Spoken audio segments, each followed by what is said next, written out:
2019년 분양가 상한제 1, 2, 3차로 해서 발표가 났습니다. 그러면 간략하게 분양가 상한제가 그럼 어떻게 흘러왔고 지금 시점에선 어떤 발표들이 났는지 알아보겠습니다. 네, 1차 간략하게 한번 들어가기 전에 살펴보겠습니다. 1차는 주택법 시행령 개정안이 발표가 된 것이죠. 그 전에 개선을 해야 되는 부분들이 나왔는데 일단 적용 시기도 10월 초까지 적용 준비를 완료하겠다고 했었죠.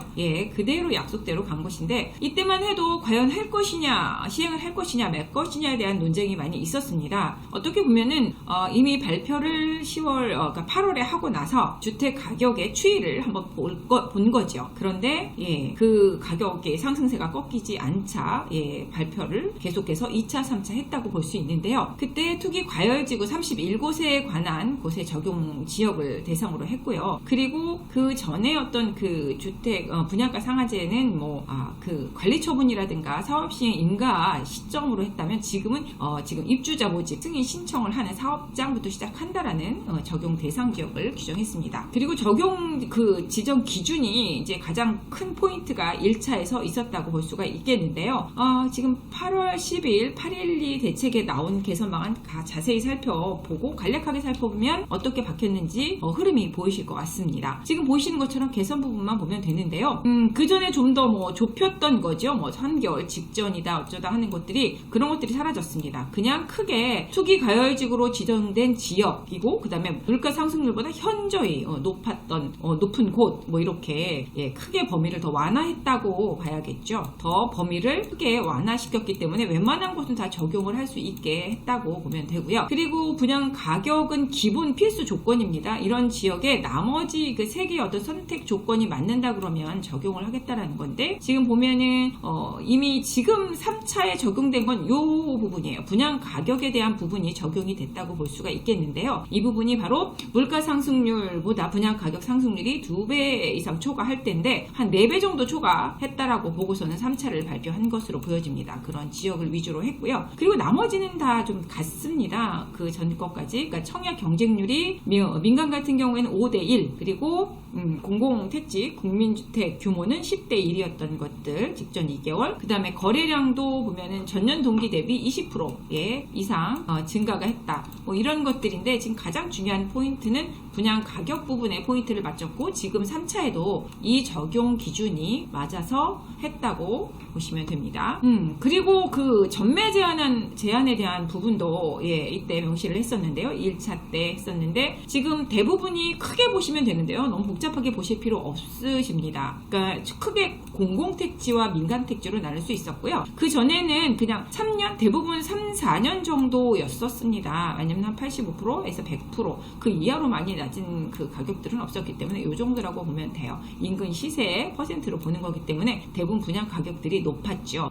그리고 민간택지 같은 경우에도 3년 정도였습니다. 근데 그게 이제 보면은 여기 그 개선 부분에 보면은 공공택지는 큰 차이는 없어요. 보통 100%에서 한 80% 100% 낮아졌을 때의 부분은 좀 한 2배 정도 차이는 납니다. 여기 지금 4년에서 8년 길게 10년까지로 보시면 돼요. 대부분 이 정도로 가격이 갈 수 있기 때문에. 근데 민간택지 부분이 많이 바뀌었죠. 지금 민간택지 부분이 3년에서 4년이었습니다만 이것이 5년에서 10년 제한 기간이 바뀌었기 때문에 한 10년 동안은 새로 분양된 물건이 거래가 없다라고 보는 것이기 때문에 이 또한 어떤 공급 측면에서 부작용을 많이 얘기했던 부분 중에 하나입니다. 네, 그렇다면은 10월 1일 2차 분양가 상한제에 대한 그 발표가 났었습니다. 그 부분은 이미 1차에 냈던 어떤 변형된 개선 방안들의 개정 방안에서 보완 방안이 나왔다고 볼 수가 있겠는데요. 1차 발표 이후에 많은 찬반 논란과 함께 부작용에 대한 논란들이 자체 내에서도 정부 자체 내에서도 있었기 때문에 그 부분을 보완하는 방안이 나오게 됐다고 볼 수 있겠는데요. 첫 번째로는 이런 보완 그 방안의 어떤 배경이 있겠죠. 왜 보완을 하게 됐느냐라는 배경인데, 그러니까 전국적으로 봤을 때는 주택 가격이 안정세를 찾기는 했으나 서울을 중심으로 일시적으로 상승세가 일어났다라는 부분에 보완의 배경을 뒀다고 볼 수 있겠죠. 여기서 나온 게 바로 핀셋이라고 할 수 있겠습니다. 네. 그러면서 그 안에서 또 내용이 나오죠. 서울 거래량이 점점 회복이 되면서 거래량 부분을 또 얘기를 했고요. 우리가 또 어떤 규정에 있어서 선택 부분에 있어서 또 거래량의 전년 동기 대비 20% 이상 뭐 이런 것들의 기준이 있으니까 거래량 얘기를 하는 것이고요. 그 다음에 갭 투자 및 이상 거래와 같은 의심 사례가 의심된다라는 것인데요. 이는 그럴 수밖에 없는 지금의 어떤 경제적인 경기 흐름이라고 할 수 있겠습니다. 바로 이 아래와 맞물린다고 볼 수 있겠습니다. 저금리, 그러니까 금리를 인하함으로써 유동자금이 풍부해졌다는 얘기고요. 그러면서 그 유동자금이 갈 곳이 없기 때문에, 그리고 또 분양가가 계속해서 주택 가격이 상승하는 속에서 그러한 불확실성에 맞물리면서 앞으로 더욱더 이 자금들이 흘러갈 곳은 부동산밖에 없다라고 다들 기대할 것이다라는 것을 예측을 한 것이죠. 이 지금의 어떤 저금리 기조를 미리 선점해서 막아보자는 거겠죠. 부동산으로 흐르는 자금 흐름을 막아보자라는 뜻인데, 그 흐름은 어떻게 흐르냐 하면은 지금까지 어떤 그 기존에 보면은 그 분양가가 상승하면서 주변의 풍선 효과라고 하죠. 기존의 주택이 또 따라서 갭매우기로 상승을 하게 되는데 수요층이 이동하면서 그런 상승이 일어나게 되고요. 그것이 다시 분양으로 수요층이 이동하면서 분양가가 상승하고 계속 풍선 효과가 일어난다고 보면 될 것 같아요. 그것이 바로 옆으로 또 옮겨가서 상승하면 또 다른 옆으로 또 덜 오른 곳에 올라가서 또 상승을 하게 되고, 이러한 것들이 도미노 현상이 일어나다 보니 그 끈을 고리를 분양가에서 끊자라는 또 의미로 볼 수가 있겠습니다. 네, 그러면서 그 조치 방향에 대해서 이 부분이 또 보완이 됐다고 보시면 되는데요. 바로 이 부분을 좀 보시면 될 것 같아요. 보시는 것처럼 지금 입주자 모집 공고 신청 부분부터 적용하기로 한다라는 것인데요. 이미 이제 관리처분 계획 인가를 받았다고 하면은 2주를 하게 되고 철거 단계에 들어가기 때문에 이미 다 진행이 되었는데 우리가 이런 거 모르고 이미 진행된 것을 이제 와서 뭐 분양가 상한제로 해가지고 가격을 낮추고 하는 것은 너무 큰 또 폐단을 일으키기 때문에 6개월이라는 유예 기간을 두게 되었습니다. 그런 부분에 대해서 이제 개정 경과 조치를 한 건데, 보완 조치를 한 건데, 요거는 그 입주자가 관리처분 인가를 받은 날에서 6개월 안에 대신 이제 그 6개월까지 입주자 공고 모집 신청을 하면 되는 거예요. 근데 그 지역들을 좀 나눠놨죠. 재건축과 재개발 사업 부분인데요. 이 부분이 가장 크다고도 볼 수 있겠습니다. 거의 90%를 차지한다고 보시면 되는데요. 지금 이 부분에 있어서 관리처분 인가를 받았거나 관리처분 인가를 신청한 곳에 시행을 하는데요. 이곳에 6개월 안에 입주자 공고 모집까지 신청한 경우에는 제외를 하겠다. 그래서 제외를 당하기 위해서, 적용받지 않기 위해서 굉장히 빨리 속도를 내죠. 지금 이 단계에 와 있는, 관리처분 인가 단계에 와 있는 그런 단지들은 굉장히 빨리 지금 진행을 하고 있습니다. 그 전에 적용을 받지 않기 위해서. 대표적인 것이 가장 큰 지금 어마어마한 단지가 또 들어서는 둔촌 주공 같은 경우가 그럴 텐데요. 바로 이 부분이 이 2차에서 발표한 10월 1일 대책에 있어서의 중요 부분이라고 할 수가 있겠고요. 그 다음에 그 기타 지역에도 뭐 지역주택 조합 같은 경우에도 그 시행 전에 사업 계획 승인을 받았거나 승인 신청을 한 단지는 여기도 똑같이 6개월까지 입주자 모집 공고를 신청하면은 적용을 제외하겠다라는 얘기를 했고, 일반 리모델링이나 주택조합도 마찬가지입니다. 주택법 시행령에 따라서 동일하게 입주자 모집 공고 신청. 그러니까 여기서 가장 키포인트는 입주자 공고 신청 부분부터 적용을 한다. 근데 6개월 유예 기간을 두겠다. 그러니 빨리 할 곳은 이 단계에 와 있는 단지들은 빨리 하고 나는 바로 시행을 하겠다. 여러 가지 또 어떤 소송이나 분쟁이 일어날 수 있기 때문에 이런 보완 조치를 취했다는 게 지금 10월 1일 대책에서의 2차 발표에서의 가장 중요한 부분이었습니다. 그렇다면은 지금 나온 10월 116 대책이라고 하죠. 116 부동산 대책 이제부터 살펴보겠습니다. 크게 두 가지 포인트로 나눠서 대책 발표를 했다고 보면 되는데요. 가장 첫 번째가 그 이제 민간택지 분양가 상한제죠. 핀셋 지정을 했습니다. 27개 동을 핀셋 지정을 했고, 그리고 두 번째로는 조정 대상 지역을 해제를 했는데요. 일부 해제를 했습니다. 그런 부분을 어느 곳을 해제를 했는지 지정을 했습니다. 그래서 그 부분이 어떻게 돌아가는지 좀 더 자세히 살펴보겠습니다. 네, 보시는 것처럼 첫 번째 그 지역들을 지금 적용한 분양가 상한제 핀셋 지정을 적용하게 된 배경을 먼저 살펴보면서 알아보겠는데, 지금 종전에 2차 때도 발표했던 내용과 좀 많이 맞닿고 맞물리는 것인데요. 그 최근에 어떤 경제 불확실성이죠. 세계적인 추세입니다. 무역 전쟁을 하고 있지요. 우리나라도 마찬가지고, 그러한 속에서 이제 그 어떤 경기를 살리기 위해서 금리 인하를 했습니다. 지금 우리나라도 1.25%로 기준금리를 인하를 했습니다. 세계적인 추세이고요. 이런 저금리 기조 속에서는 금리 인하라는 것은 곧 어떤 양적 완화라는 것을 얘기하는 거고요. 이러한 양적 완화는 유동자금들이 풍부해진다라는 뜻입니다. 그러면서 이것이 주택시장으로 유입되는 것에 대한 방지를 미리 해야 된다라는 의미이기도 하고요. 그리고 적용의 가장 중요한 부분, 바로 이곳입니다. 그러니까 분양가인데요. 분양가가 그 1차 때 이미 발표한 것처럼 1년간 그 어떤 그 서울의 분양가가, 그러니까 집값이죠.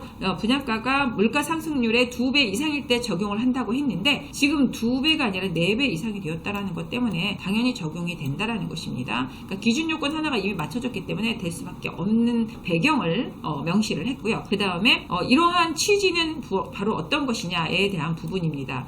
바로 실수요자의 내 집 마련 부담을 완화하겠다라는 그런 취지와 함께, 그 다음에 종전에도 말씀드렸던 집값 상승의 악순환을 끊기 위한 것이다. 그러니까는 주택 가격이 상승을, 기존의 주택 가격이 상승을 했을 때에는 이런 수요자가 다시 분양 시장으로 몰려들게 되고, 또 분양 시장의 주택 가격이 또 상승을 하면 또 기존 주택 시장으로 또 수요들이 몰려들면서 기존 주택 가격을 상승시킨다라는 이러한 계속되는 끊임없는 어떤 가격 상승의 기조의 순환으로 가는 것에 맥을 끊겠다라는 취지라는 것이고요. 지금 10월 29일 날 주택법 시행령이 개정되면서 실시가 되었습니다. 그러면서 이 안에서 남은 절차가 바로 무엇이었냐면요. 주거정책심의위원회 심의를 거쳐서 지정을 하겠다고 했는데, 바로 이렇게 해서 지정을 하는 것이 바로 핀셋 규정으로 해서 지금 27개 곳이 지정이 되었다고 보시면 되고요. 네, 지금 분양가 상한제 적용 요건 제가 말씀드린 대로입니다. 좀 더 그럼 자세히 어느 곳이 됐느냐가 관심들이 많으실 것 같습니다. 민간 택지 분양가죠. 공공택지의 분양가 상한제는 이전부터 있었습니다.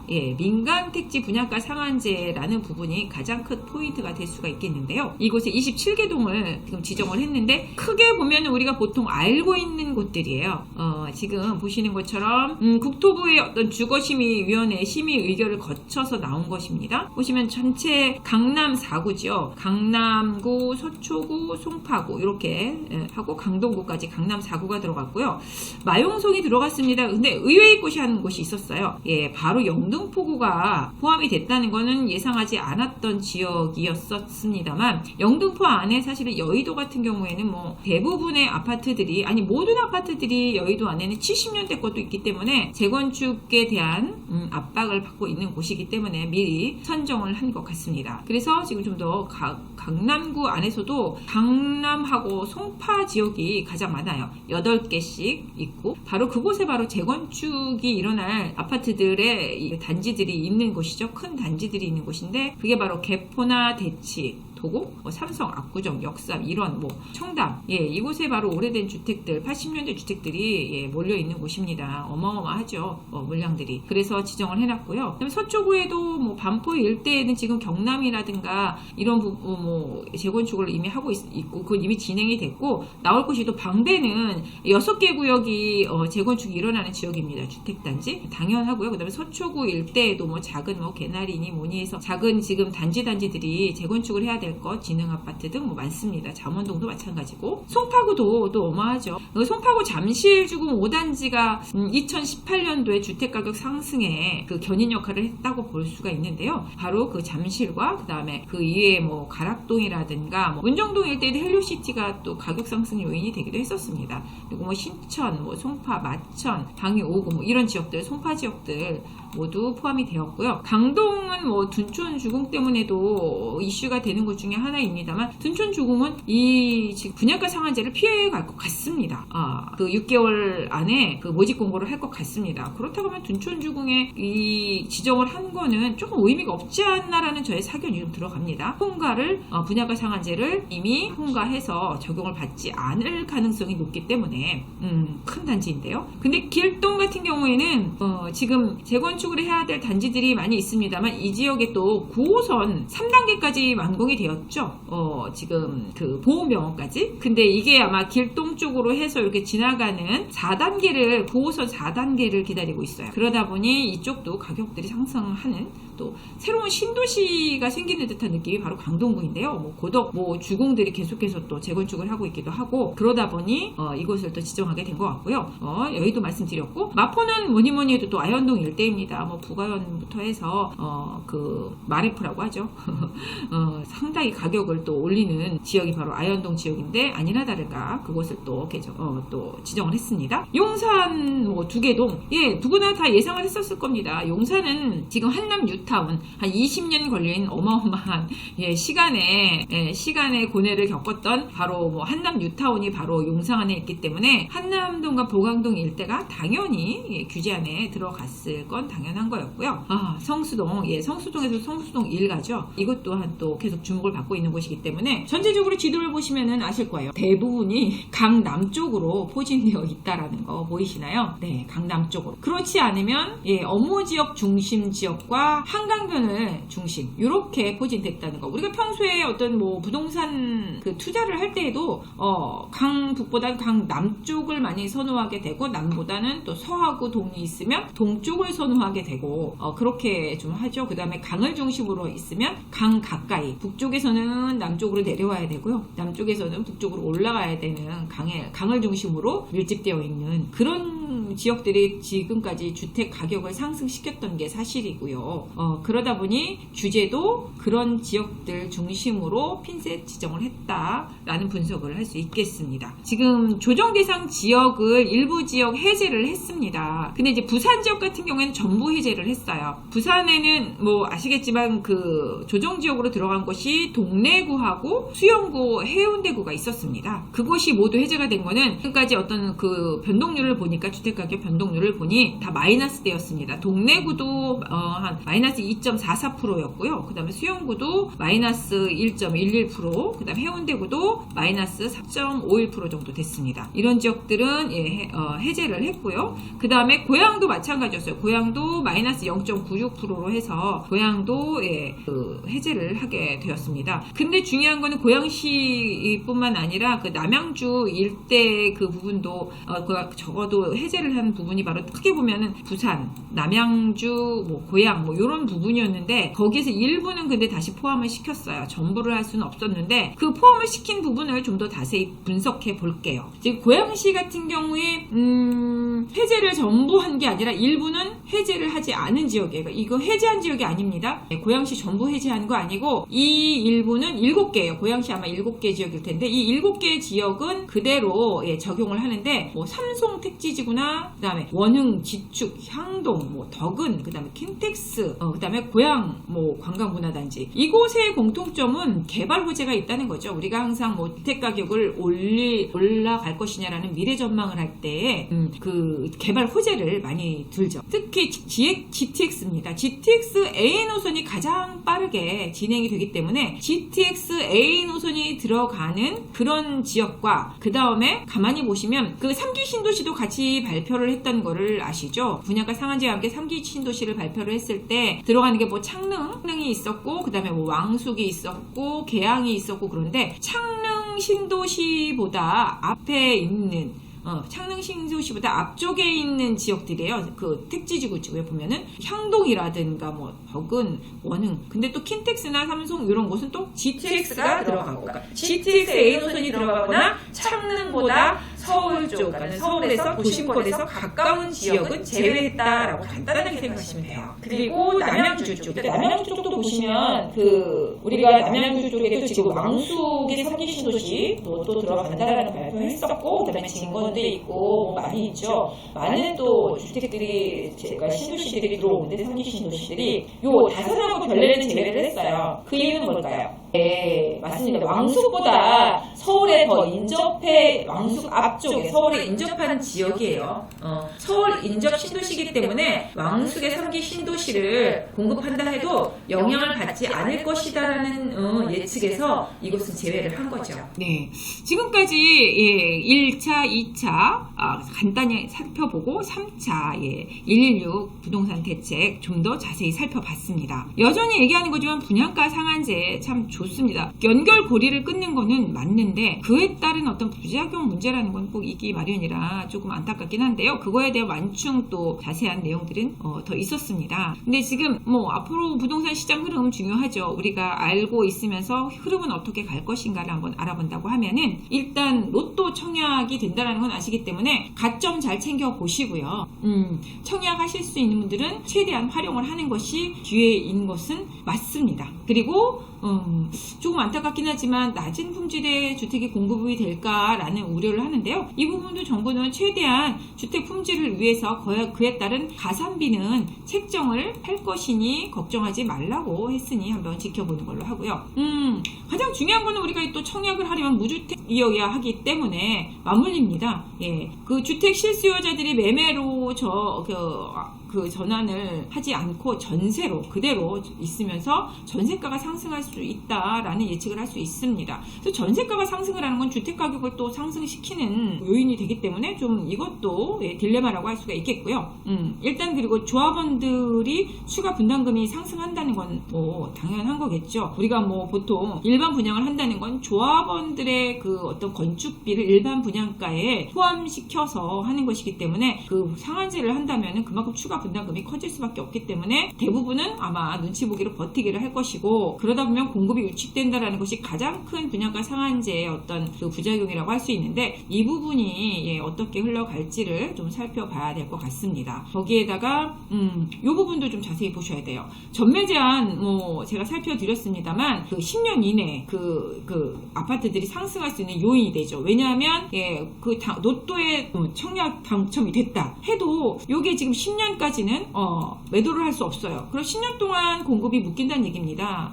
그러다 보니까 10년 이내에 아파트 가격이 상승을 한다는 것은 10년보다 조금 안 된 15년 된 것도 10년께 너무 껑충 뛰면 10년권은 못해도 그래도 한 11, 2년이라도 된 것 이러면서 가격이 또 상승할 수 있는 부분이 있기 때문에 이분 또한 딜레마예요. 그래서 이런 시장 흐름들 살펴보고 우리가 어떤 주택 구입을 또 생각하신다는 분들은 10년 이내의 거가 상승한다라는 거 또 주시하시고 그리고 로또 청약이 될 테니 청약 열심히 해보시고요. 그리고 정부의 앞으로의 여러 그 계획들 참고하셔서 또 시장 흐름 펴보시기 바랍니다.